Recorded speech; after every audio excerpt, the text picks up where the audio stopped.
Hello, welcome. Thank you for joining us on this edition of News 2. I'm Sandra Gumansing. In our top story, Governor Kenneth Mapp is back home after a fitness and weight loss retreat, and now he's sharing his insights with the territory. In a press conference on Tuesday, the governor announced an initiative involving the Department of Health and Tourism that could help the territory become fitter and healthier. News 2's April Knight has that story. Governor Kenneth Mapp is pushing for a healthier Virgin Islands, and that could involve the people behind the television show The Biggest Loser. The VI government has gotten in contact with the Biggest Loser resort company and is exploring the possibility of starting one in the VI. With the Biggest Losers resort professionals, we're going to be launching a community charrette both on St. Thomas and St. Croix for about 2 or 3 days each, to involve the community. The folks want to meet with members of the medical society and our physicians and to hear from them. According to the governor, a closer look into the government's Cigna insurance plan reveals something about the health and insurance use of Virgin Islanders. Predominantly, the Virgin Islands have been purchasing health insurance for those who are ill, to ensure that our people have access to top-notch doctors and medical facilities in and out of the Virgin Islands or wherever they may need to go. He said 11,000 government workers are on that plan, and 75% of them have a catastrophic or chronic disease. Mapp said the government cannot continue going down a path in which the projected cost for government insurance. It will simply be a plan that we could not afford to pay. According to the governor, the push for a Biggest Loser resort is for the wellness of Virgin Islanders, but it can also benefit tourism, hitting 2 birds with 1 stone. Seeing if we can work with some of our Marriott partners here in the territory to see if they would be able to partner here in the Virgin Islands and open such a program in the Virgin Islands, obviously for people who wish to take the program and can come to the Virgin Islands as an additional visitor. Reporting for News 2, I'm April Knight. In other news, it's confirmed there is indeed an outbreak of epidemic keratoconjunctivitis, or EKC, in the Virgin Islands, and that's according to the Department of Health. On Tuesday, some 30 to 40 cases were reported to the Health Department. 5 samples were sent to the CDC, and all of them tested positive for EKC. And epidemiology has been requested to assist the VI in dealing with the outbreak. Remember, this is highly contagious and can manifest in extreme redness and irritation, swelling of the eyelids, and itchiness. Now, to report suspect cases, please contact Dr. Esther Ellis at 340-718-1311, extension 3841. Members of the Committee on Culture, Historic Preservation, Youth and Recreation, they held a press conference on Tuesday that was hosted by Senator Myron Jackson at the Economic Development Authority conference room to release the architectural drawings by Danish students of 2 historic government buildings for the revitalization project In Search of Identity. Some of the benefits of the revitalization project includes preserving the modern history and culture of the VI, revenue-generating stream through visitors who travel to the territory to tour the landmarks, and the development of vocational school for craftsmanship in which students will learn how to maintain historic buildings.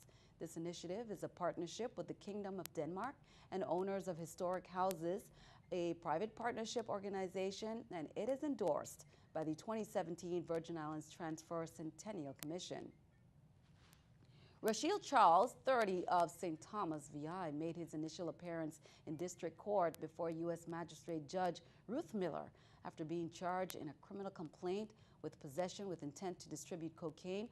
According to the complaint, on October 23, 2016, Charles attempted to carry 3.55 kilograms of cocaine on board an American Airlines flight destined for Miami, Florida, when a Customs and Border Protection K-9 alerted on the bag Charles was carrying. The case is being investigated by the U.S. Immigration and Customs Enforcement's Homeland Security Investigations. It is being prosecuted by Assistant United States Attorney Sigrid Tejo-Sprott.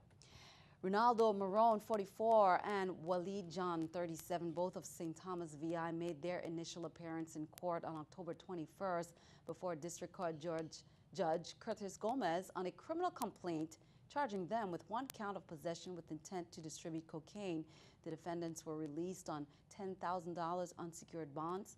According to the complaint, on October 20th, 2016, the men attempted to sell to an individual approximately 4 kilograms of a white powdery substance that tested positive for cocaine. United States Attorney Sharp reminds the public that a complaint is merely a formal charging document and is not evidence of guilt. Every defendant is presumed innocent until and unless proven guilty. Kareem Woodley, 3639 of St. Croix, VI, was arraigned before U.S. Magistrate Judge George Cannon after being charged in a 3-count information with possession of a firearm by felon, possession of a firearm near a school, and unauthorized firearm possession. And if convicted, the defendant faces a maximum sentence of 10 years in prison and $250,000 fine on the felon and in possession and possession near school counts. He also faces a 10-year sentence on the authorized possession charge and a $15,000 fine. According to court records, the charges stem from a gang initiative conducted by law enforcement last December. Agents searched Woodley and discovered an unlicensed firearm on his person.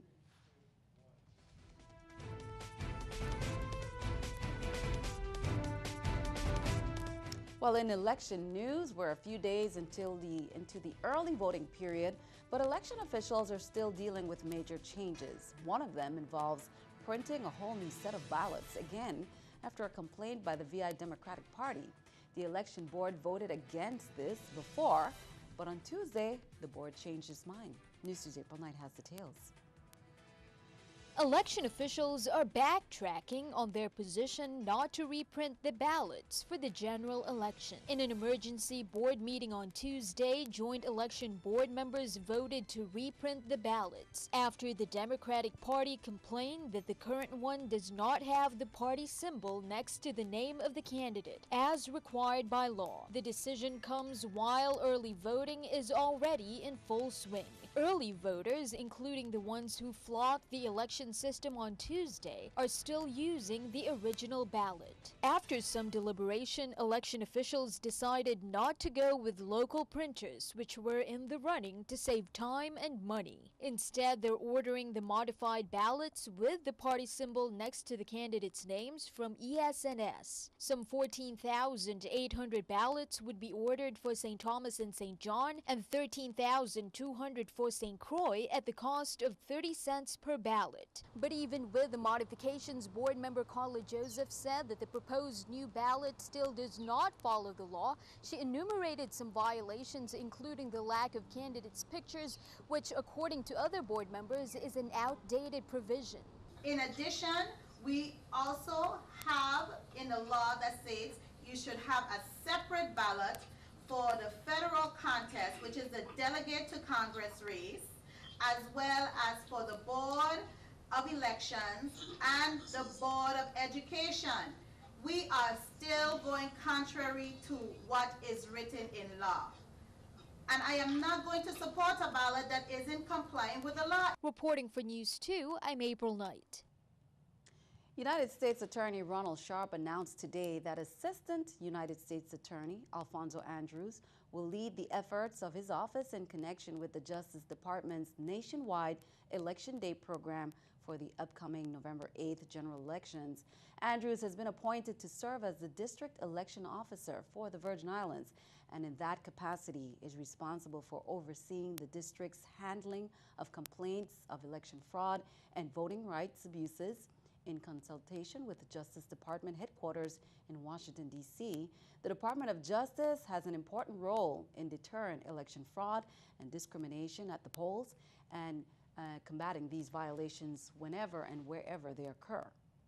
Well, exactly 2 weeks away from millions of Americans will head to the polls to choose their next president. Hillary Clinton has a healthy lead in the polls, but Donald Trump is seizing on a big issue: rising health care costs. Scott McLean reports. After well over a year on the campaign trail, the end is finally in sight. Election Day is just 2 weeks away. Get your friends, your family, your co-workers out to vote. Donald Trump is in the key battleground state of Florida. Hillary Clinton is also in Florida, but has only one event, Perhaps that's because a new CNN ORC poll shows that nearly 7 in 10 Americans already think she'll win the election. But Donald Trump is not throwing in the towel just yet. Obamacare is just blowing up. Trump has found ammunition in a new government report showing Obamacare premiums set to rise an average of 22% for the benchmark silver plan next year. Trump claims the number is even higher. That number is so wrong. That is such a phony number. You're talking about 60, 70, 80% in increases. The average captures a wide variation among states, from a 116% jump in Arizona to a 3% savings in Indiana. Still, the rising costs are bad news for the Clinton campaign. Am I happy about the latest news? No, none of us are. Trump wants to repeal and replace the law. The Clinton campaign is defending it, promising it can be fixed. Do we throw the baby out with the bathwater and start over with a non-existing plan that Donald Trump is talking about? That's absolutely crazy. Clinton does have some room for error, holding a comfortable 5-point lead in the polls. Trump still insists he can win, but with early voting open and just 2 weeks left, time is running out. In Washington, I'm Scott McLean. Keeping our eye on the economy, a federal judge has approved Volkswagen's plan for a massive vehicle buyback program in response to its emissions scandal. The judge authorized the nearly $15 billion U.S. settlement with the Volkswagen Group Tuesday. This settlement comes about a year after Volkswagen admitted it rigged software in 11 million vehicles worldwide to dodge emissions standards. As part of the settlement, about 475,000 Volkswagen owners in the U.S. can choose between a buyback on their affected car or compensation and a free fix if a repair becomes available. Here's a look at the stock market watch at the New York Stock Exchange. Everything down. The Dow 53, NASDAQ down 8, S&P down 26. Coming up on News 2, some highlights from the ACS walk run that was held over the weekend and our breast cancer awareness recognition.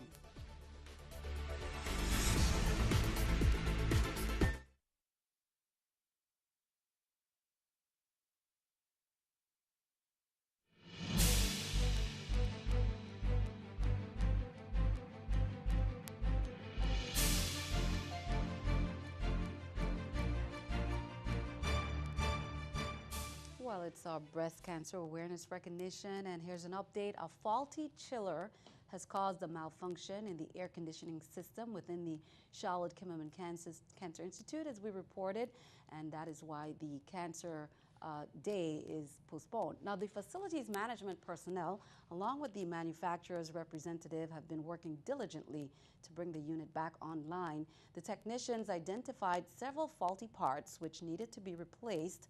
Unfortunately, these parts were not available locally, but had to be procured off-island. It is anticipated that the air conditioning unit will once again be operational by Thursday. Dr. Bernard Wheatley stated it is anticipated that by January 2017, a new chiller will be installed to replace the existing unit that has been in place for more than 10 years.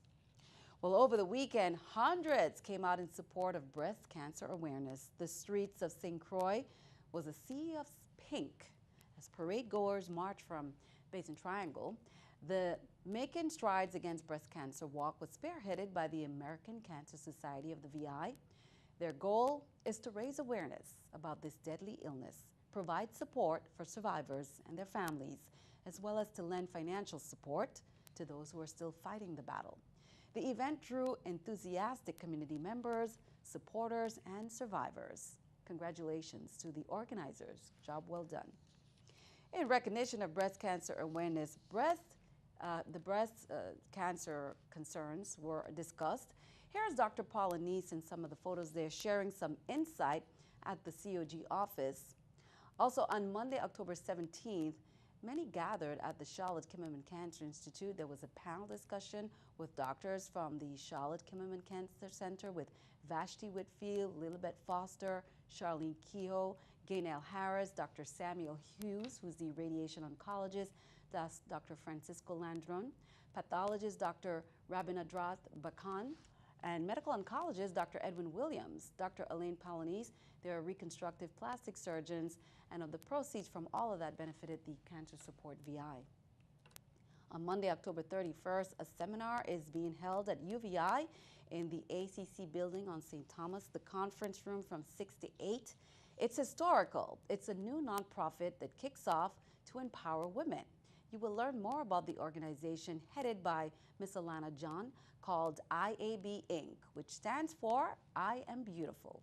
The program is striving to help enhance young women in the surrounding communities of the VI by developing leadership skills that will enhance their confidence and broaden their horizons towards becoming future distinguished female leaders. The mission of the organization also focuses on the achievements of young girls and helps showcase their efforts. We will hear more from Ms. Alana John later this week.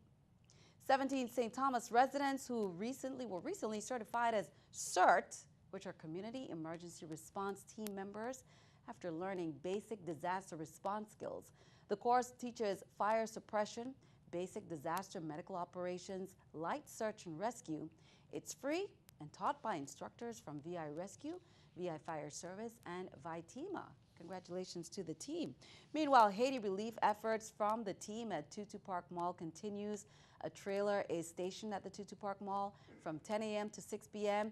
Now, they say the two trailers are about 95% full. A meeting is scheduled for organizers to get local supermarkets involved. Relief efforts, of course, continue at Foster Plaza, East End Lumber from 9 a.m. to 6 p.m. And if you wish to contribute to Rotary's Haiti collection effort, you can call their disaster chairperson, Jacqueline Heiliger, at 340-277-3201.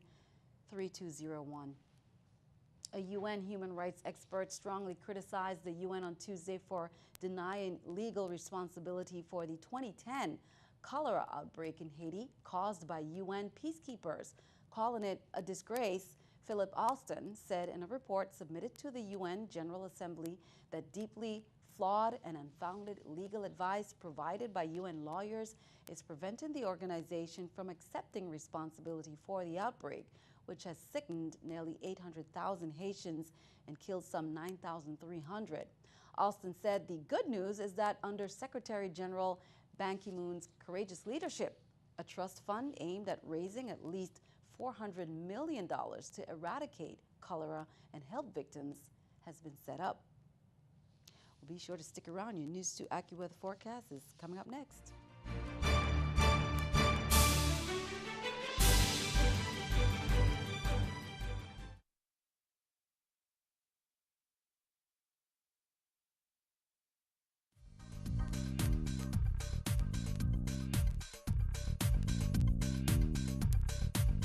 Well, just off to the north of the islands, there is a pretty active area of weather. Now, what we're seeing right here on the satellite is a cold front that has pushed off of the southeast United States, and that's bringing some disturbed weather from Belize all the way east towards and just north of the Virgin Islands. So we have seen some spotty shower and thunderstorm activity from that, but the majority is just stalled off to our north. And so through tonight and into tomorrow, we'll continue to see some of those showers from that front just sitting off to our north. So for this evening, 78 degrees, shower or two as we move through the area, and into tomorrow out in St. John, more likely of a chance of showers in St. John as well as St. Thomas, 89 degrees, and St. Thomas once again 89 degrees, shower or two. St. Croix will be seeing less moisture as it does sit further south from that front, but nonetheless could be seeing a possible shower.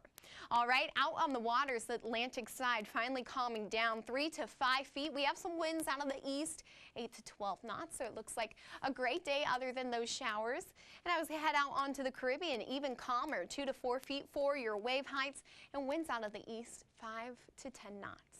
All right, here's a look at your extended outlook. So Wednesday, we will have just that stalled front, but that will begin to weaken.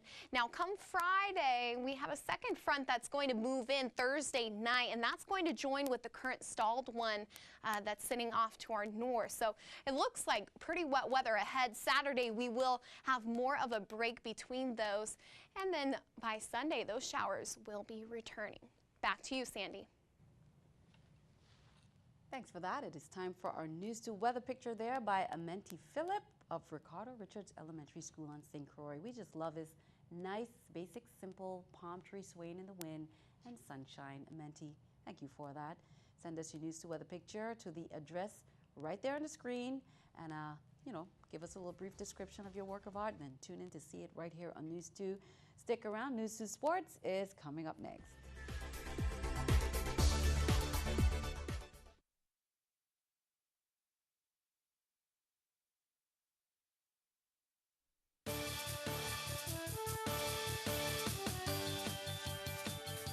I'm Gary Anthony, and this is News 2 Sports. The moment has arrived, sports fans. Two of the longest-running droughts in baseball history will end beginning tonight in Cleveland with Game 1 of the World Series. The Cleveland Indians versus the Chicago Cubs. The Indians have not won the World Series since 1948. It's even longer for the Cubbies, 1908. The last time the Cubs won the World Series, the Ford Model T was just introduced. There have been 18 presidents, 2 world wars, the Titanic sank, and there have been 6 movies made about the Titanic. Both teams feature big bats, strong starting pitching, and solid relievers. The Cubs have the strongest starters, while the Indians' bullpen has been unhittable this postseason. The Tribe have the edge on speed on the base paths. Baseball's 2 best managers, the Cubs' Joe Madden and Terry Francona of the Indians, know their teams' respective histories and believe their teams will live in the moment. You know what I'm saying? They're going to be in the moment. That's what we've done, and that's all I preach. So at the end of the day, hopefully they would be able to get this done. Then at that point, you could really reflect on everything and interact with the folks and really try to get down to the root of all of this. But in the meantime, man, I really anticipate and expect our guys to stay right in the moment. I just think, you look too far back or you look too far forward, you miss what's right in front of you. So these players have earned the right to try to see if we can beat the Cubs. And that's going to be a tall enough task, but I don't think we need to go back and concern ourselves with 40, 50, 60 years ago. Now, if you win, it makes for a cool story. First pitch is at 8:08 tonight on Fox. And I say the Cubs in 6. From the mound to the road, the annual wall-to-wall sprint triathlon was held Sunday on St. Croix's North Shore. Thanks, Scotty Fricks, for the great aerial shot. Nearly 3 dozen triathletes competed in the half-mile swim, 14-mile bike, and 3-mile run. Diedrich Lukens was the men's and overall top finisher at a time of 1:14.46, and Esther Ellis was the top women's finisher at 1:20.25. The toughest part was the roads were a little wet, so you just had to take it easy around some of the corners, and some of the brush on the corners hasn't been trimmed back in a while, so it was a little hard to see around the corners, but it was a really beautiful day out there.